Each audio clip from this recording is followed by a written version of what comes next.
ஆமா நான் முஸ்லீம் தான் சொன்னேன். நீ உருது பேசியா கேட்டாங்க. ஆமா உருது பேச தெரியும்.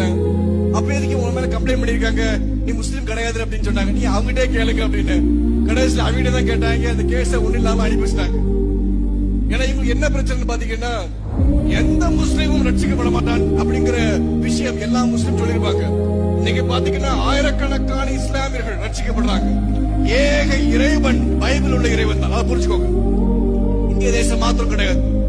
ஈரான்ல பாத்தீங்கன்னா 40 லட்சம் ஷியா முஸ்லீம் ரட்சிக்கப்பட்டிருக்காங்க. அரேபிய தேசத்துல பாத்தீங்கன்னா லெபனான்ல, சிரியால, எல்லா நாடுலையும் அரேபிய முஸ்லீம் ரட்சிக்கப்பட்டு வராங்க. இந்த தேவன் உண்மை உள்ள தேவன். இவர் என் வாழ்க்கையை மாத்தினார்.